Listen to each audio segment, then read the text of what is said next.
नाज़रीन, अवामी न्यूज़ में ख़बरनि जो सिलसिलो जारी है। हिन वक्त असीं तव्हांखे खिपरो में ख़बर ॾींदा हलूं त खिपरो लॻ बेले रोड तां नारा केनाल जी पुल ज़बू हाल जो शिकार थियण बाद हादसा रोज़ जो मामूल बणियल रहनि था। नारा केनाल जी ही पुल अछड़े थर समेत सवें ॻोठनि खे खिपरो शहर सां मिलाए थी। पुल तां पब्लिक ट्रांसपोर्ट जो गुज़र थिए थो। ॿिए पासे मक़ामी माण्हुनि जे चौपाए माल जो बि हितां खां इहो वाहिद लंघ पिण आहे। ज़बू हाल सोड़ी ऐं साइड टुटल हुजण सबबि केतिरा ई भेरा हादसा पिण थी चुका आहिनि। क़दीमी पुल 1945 ईस्वी धारे तइमीर थी, जंहिंखे 75 साल गुज़रण बावजूद भी हिन पुल जो कॾहिं बि मरम्मत न कराई वई है। ही नारा कैनाल जी मोरी है, हितां काफ़ी जेको सो अछड़े थर समेत केतिरा ई ॻोठ जेके आहिनि उन्हनि माण्हुनि जो अचणु वञणु जेको खिपरो शहर में हिन मोरी सां आहे।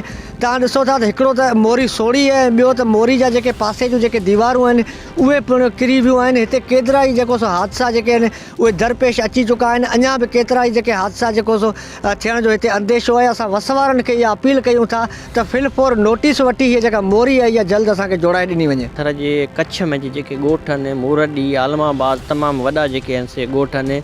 हितां सॼो ॾींहुं त छा पर सॼी राति 24 कलाक जेको आहे सो ट्रांसपोर्ट जी जेका आहे आमद जारी आहे। हितां तव्हां ॾिसो त ट्रकूं मटीनि थियूं, ट्रैक्टर मटीनि था, बसूं मटीनि थियूं। तमामु हेवी जेका ट्रैफ़िक आहे उनजो बि हितां गुज़र आहे। पर अफ़सोस जहिड़ी ॻाल्हि आहे, काफ़ी सालनि खां वठी ही मोरी जेका आहे किरी पई आहे, ज़िबोना लॻी पई आहे। इन 20-25 ॻोठ आहिनि जिन जो हिननि मोरी तां गुज़र सफ़र थिए थो ऐं हीअ मोरी तमामु ज़बो हालत थियल आहे ऐं गवर्नमेंट खां परज़ोर अपील करूं था त जल्द खां जल्द मोरी ठाराई वञे। हाणे ज़रूरत इन ॻाल्हि जी आहे त नारा केनाल जी हिन ज़बू पुल खे ॿीहर तइमीर कराए ॾिनो वञे, जीअं मक़ामी माण्हुनि जो आसानी सां शहरनि ऐं ॻोठनि ॾांहुं अच वञ जो सिलसिलो जारी रही सघे। कैमरा टीम सां गॾु हरीश, KBC, अवामी न्यूज़, खिपरो। मज़ीद खबरों और तफसीलात के लिए विजिट करें हमारी वेबसाइट www.awamiNewsHD.com।